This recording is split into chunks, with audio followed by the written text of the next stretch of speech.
What's up, savvy expats? I've lived in the Philippines for 3 going on 4 years now, and I can confidently say without a shadow of a doubt that there's only going to be one city I'll ever reside in here. What city is that, you may ask? Well, that is Bonifacio Global City, or BGC in short. Now, while I may advocate highly for this city, that doesn't mean that it doesn't have its own little downfalls. That being said, today we're coming to you with the unsugar-coated pros and cons of living in Bonifacio Global City. Enough talk, let's get into this. Let's kick this list off on a positive note, shall we? The first pro of living in BGC is the Western conveniences. Simply put, there's very few cities in the Philippines that even offer the same level of convenience as BGC. From the globally known retail stores to the well-known eateries, you don't have to give up the degree of comfort you've gotten used to in the West. Here's a problem I often find with expats moving to the Philippines for the first time. They're sick and tired working a 9-to-5 in a Western country, going to hell in a handbasket,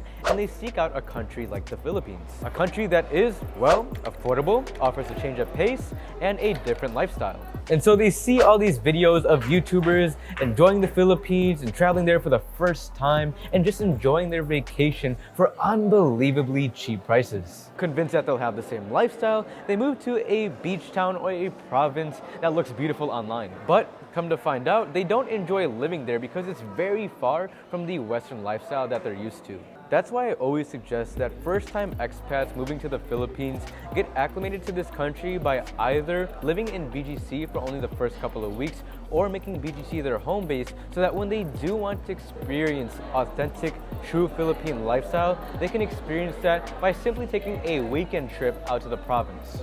This affords you a lifestyle where you experience the Philippines for what it's known for without having to let go of the Western conveniences that you've gotten used to on a day-to-day basis.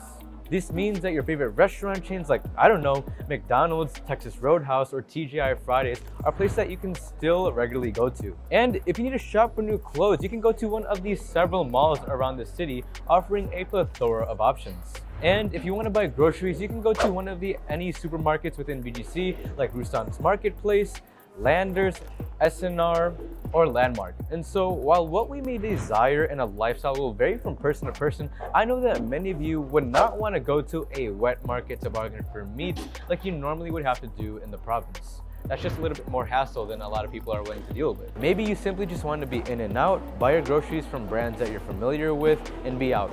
If that's the lifestyle you want, you can probably count on most major cities in the Philippines. But if you enjoy the excitement, or more importantly, the affordability of living in the Philippines, then by all means, go for it. The point is, most things that you could possibly want or even need are available to you within BGC. Be it the diversity of eateries, the malls here, the bakeries, coffee shop, laundromats, places to handle your passport paperwork, condos to accommodate most budget, you name it, it's most likely available to you here. Now, we're switching up gears here, moving into the first con of living in BGC, and that is, it's basically like living in a bubble. I'm giving you the honest, unsugar-coated truth here.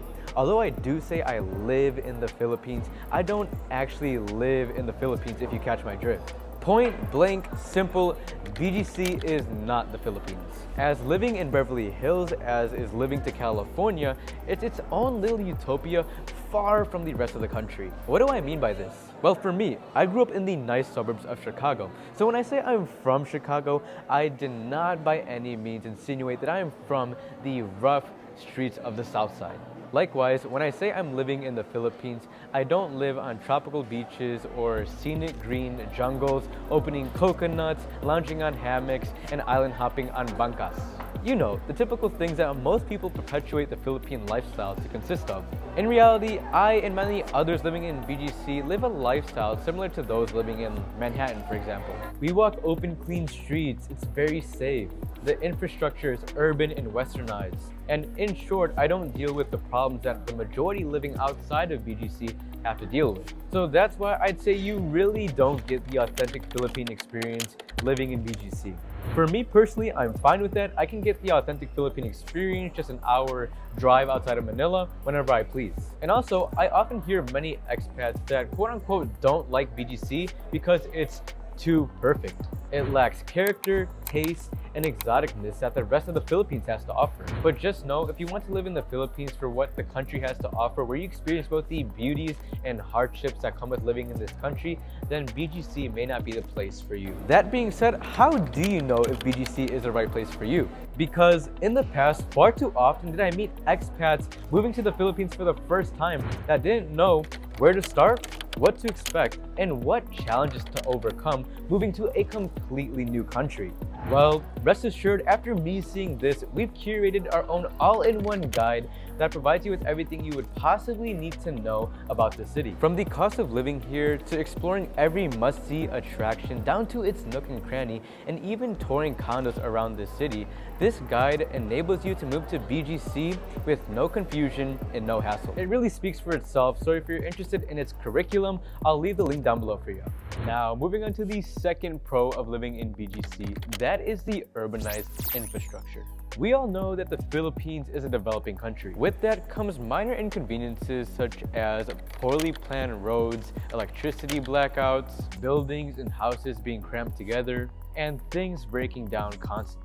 But BGC, on the contrary, is urbanized in its infrastructure, similar to those Western cities like Singapore, the US, and Canada. This means that there's very little electricity blackouts, or what we call here, brownouts. It also means that due to the urban planning, the flood system keeps floods from occurring on the streets when there's tropical downpour. So BGC is one of the only, if not the only, flood-free city in the country. And that's what makes BGC the best city in the country. Other than that, because of the top-notch urban planning, we find very wide roads and sidewalks in this urban metropolis.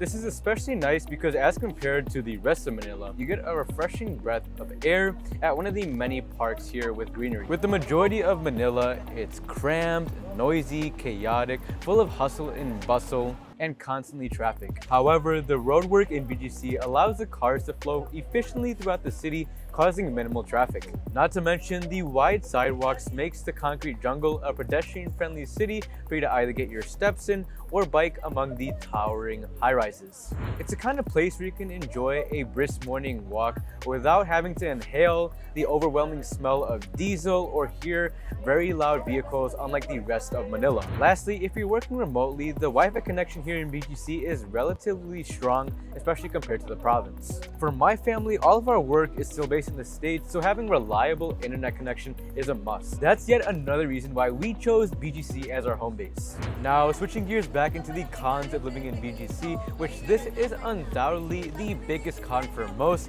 that is, it's relatively expensive. Understandably, most expats move to the Philippines for the affordable cost of living, to be able to stretch their dollar.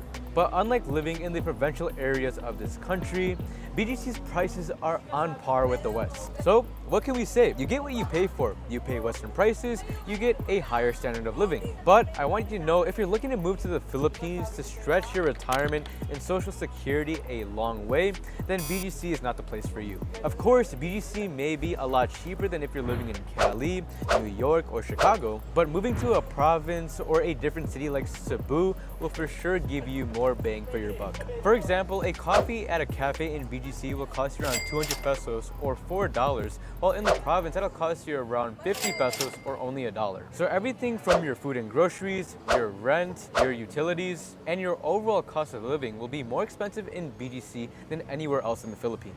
However, for that, you do get a higher standard of living, safety, and a different crowd of people for the prices that you pay in the city. Speaking of getting what you pay for, the third pro of living in BGC is the world-class facilities. Honestly, you can't put a price on two things. That is your peace of mind and your health. And from what I see, BGC is the perfect place for this. Why? Well, because residents living in BGC enjoy the peace of mind of having a world-class hospital within the heart of the city, St. Luke's Medical Center. As a matter of fact, St. Luke's being on par with some of the most advanced hospitals in the world is a driving reason why countless expats flock to BGC. And so, St. Luke's is actually be arguably one of the most recognized and leading hospitals in the Philippines.